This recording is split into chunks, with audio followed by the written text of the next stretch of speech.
Hi, it's Marialice Curran, and I'm really happy to join the Global Collaboration Summit. I'm a proud ISTE Global Collaboration Network member, and I'm looking forward to meeting many of you and continuing this conversation in Philadelphia in a few weeks.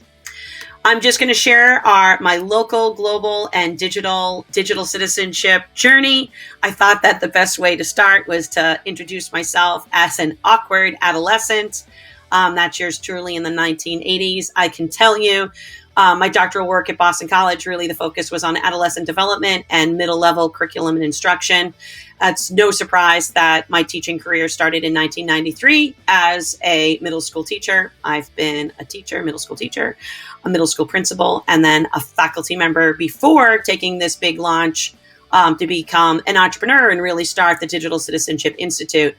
But my journey really began in a very reactive place. And I think it's, I tie it back to being an adolescent, because when the sensational headlines that captured me were teen stories about cyberbullying and teen suicide. And I definitely came from that reactive approach about really thinking, when I look at that, every breath you can take, every breath you take, right, by Sting, I was thinking about, oh my gosh, our students are recycling these 3 questions that all adolescents, no matter when, through the ages, have been asking, but they've been doing this online.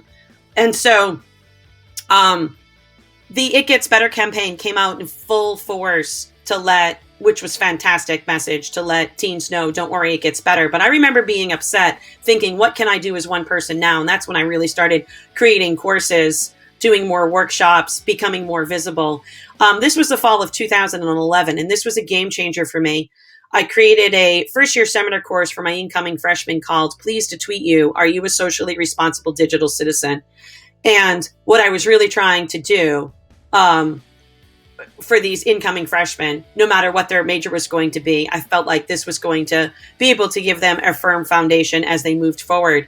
And I thought, wouldn't it be more meaningful and make an impact if we could actually practice what we preach and connect and collaborate with another classroom? I was really lucky because second-year teacher at the time, she was a second-year teacher at the time, Beth Sanders, agreed when I sent out that blog post looking, does anybody want to join us?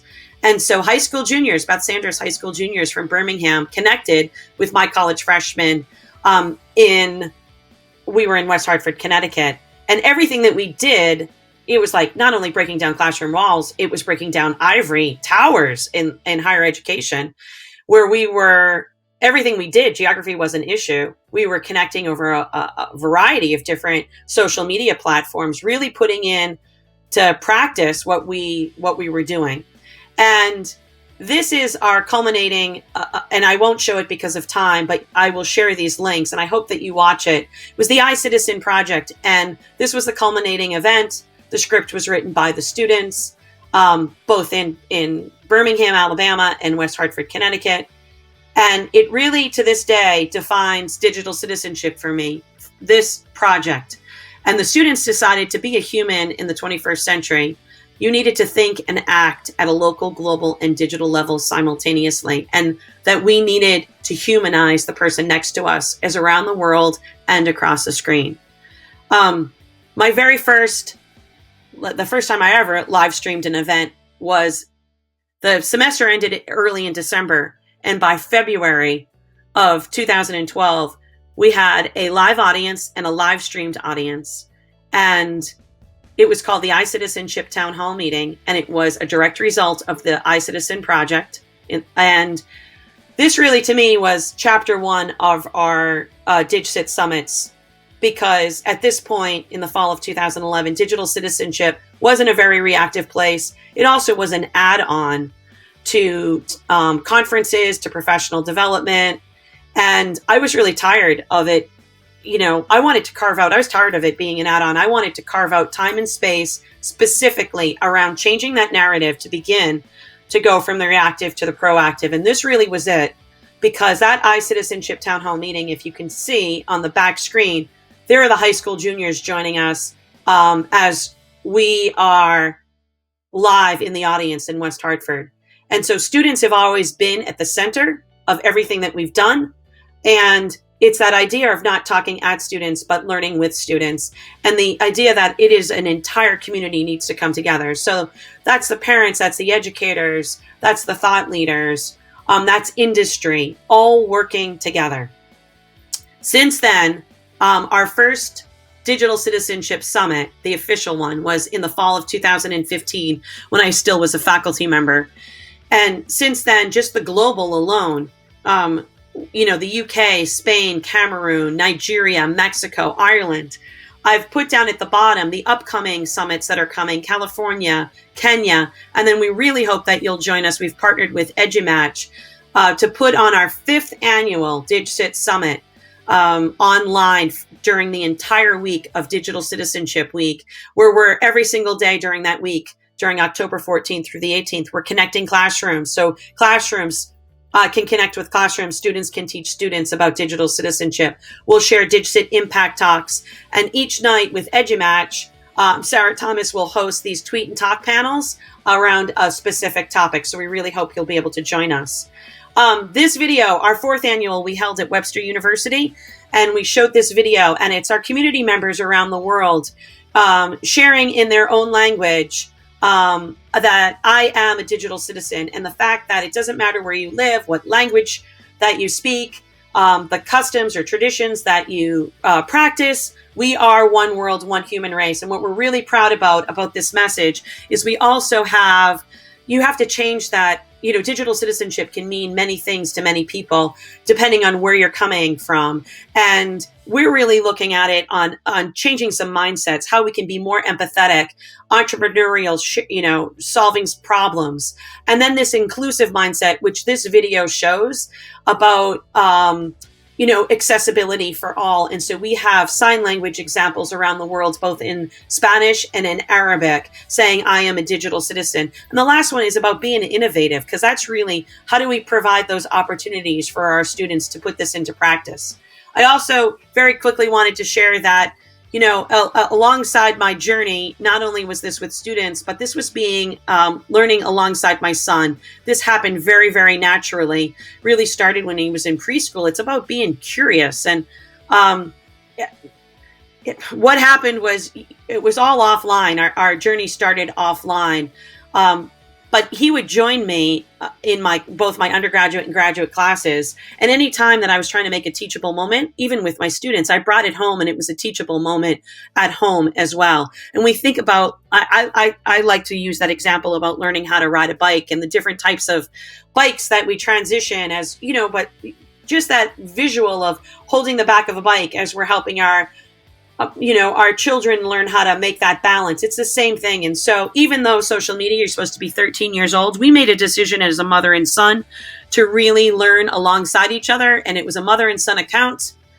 So we weren't breaking any rules. And I was really kind of holding the back of that bicycle seat as we were learning how to balance. He was learning how to balance and negotiate both the on and off world together. I can tell you by the 3rd grade, he was asked to give his first TEDx youth talk. And while we were there, he noticed that he was the youngest speaker. All the rest of the speakers were either in high school or adults. And he said, Mom, why are adults waiting so long to talk to us? And this is really the start of when he started his own company, which is DigCit Kids. It's digital citizenship for kids, by kids. And he said, why do adults talk about student voice? Why aren't students talking about students' voice? Because students should really be leading this change where they are inspiring and empowering other students to solve real problems around the world. This, again, you'll have access to it. This is his first TEDx youth talk when he was in the 3rd grade.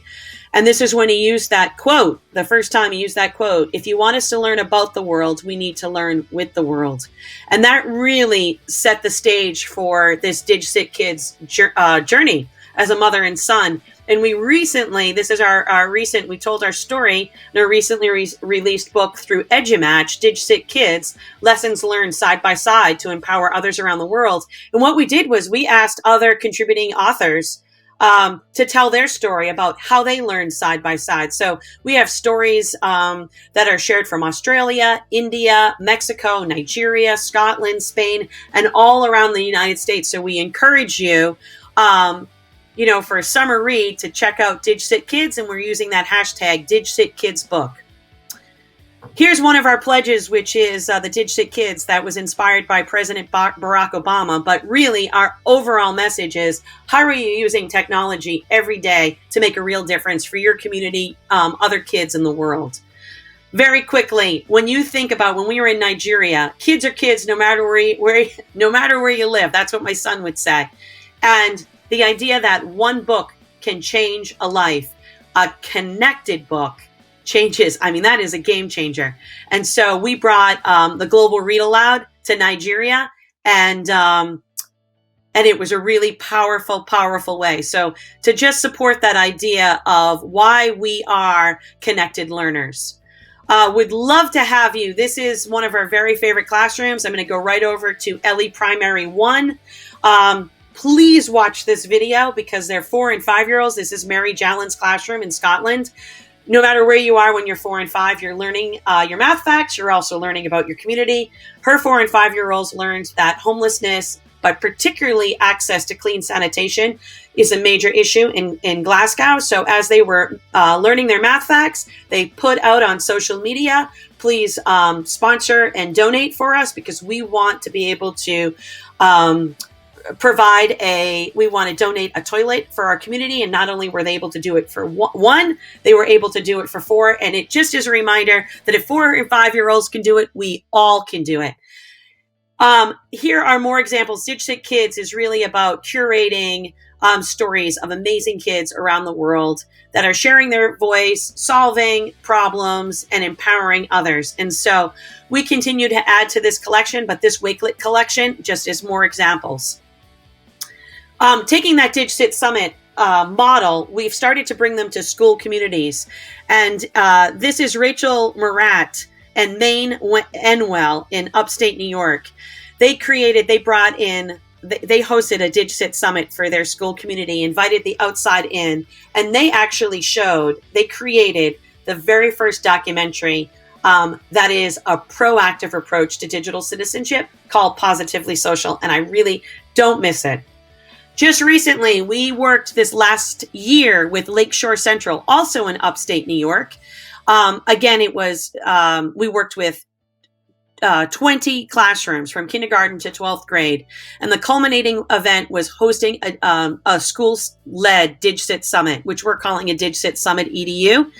And this video is amazing because and I really hope I encourage you to watch it, because this is what really all school communities need to be doing, instead of talking at students, to learn with students. This is just another reminder that it doesn't matter where you live, what language you speak. If you are looking for something that you can do right now to make a difference, start to look at the language. Start to look at, whether they are your AUPs, your technology, mission statements. If they're telling students don't do this, one simple thing that you can do today is start to change those don't statements to I will statements.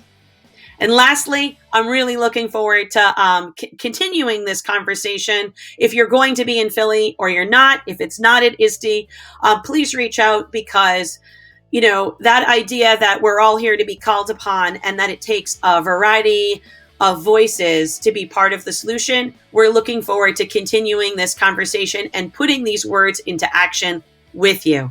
Thank you.